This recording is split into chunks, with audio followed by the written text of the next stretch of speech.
Pronoun antecedent agreement.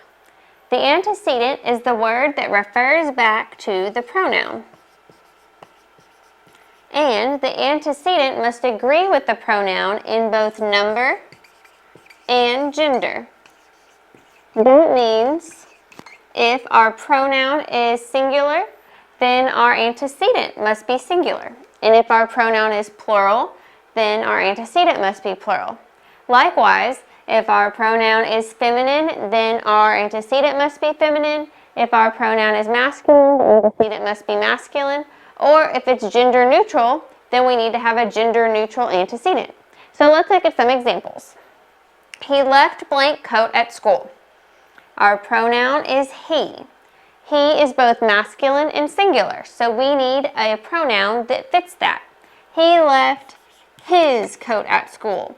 His goes along with he because it is both showing masculinity and is singular. They walked blank dog around the block. Our pronoun is they. They is plural and it's gender neutral, so we need an antecedent that will match that. They walked their dog around the block. Their is gender neutral and it is plural, so this antecedent fits the pronoun. She wore a blue dress to blank senior prom. Our pronoun is she, and so we need something feminine and singular. She wore a blue dress to her senior prom. Her is singular and feminine. Let's look at the next one. Everyone must turn in blank homework by 8 o'clock. Our pronoun is everyone.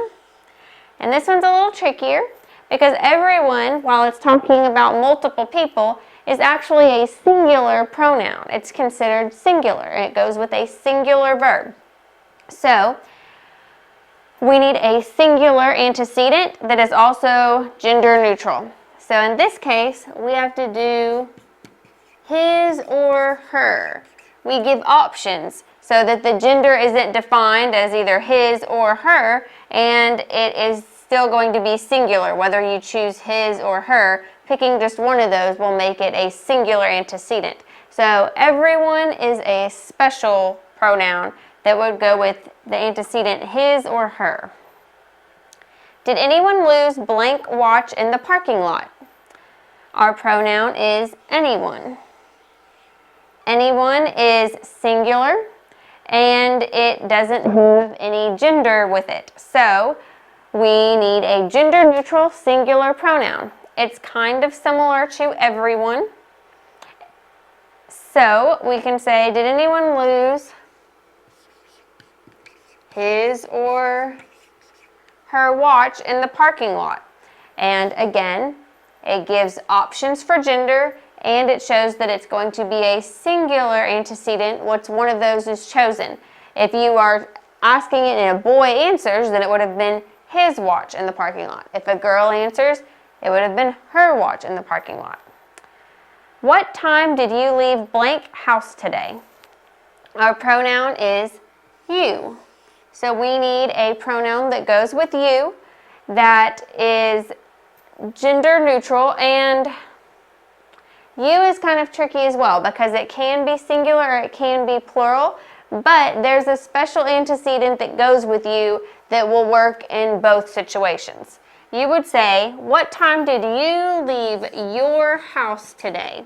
So you may be asking a family, what time did you, plural, leave your house today? And one of them could answer.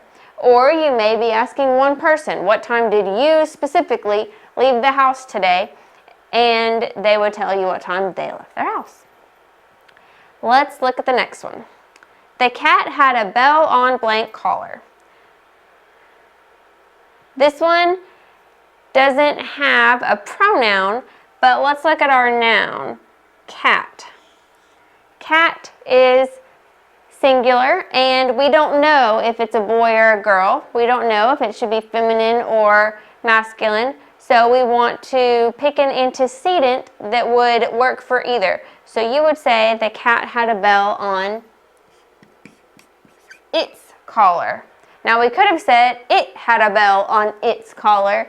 but usually you want to know what you're talking about before you start saying it. So in this case, I put in poop, so you would know what we were talking about. But the cat had a bell on its collar.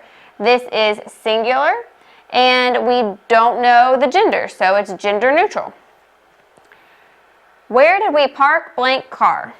In this sentence, our pronoun is we, and we need an antecedent that goes with we, which is plural, and it is gender neutral. So we're going to say our car. Whenever you use the pronoun we, you can usually use the antecedent our. Where did we put our car? We went to our friend's house for lunch. We is the pronoun, our is the antecedent. And lastly, the children brought blank toys for show and tell.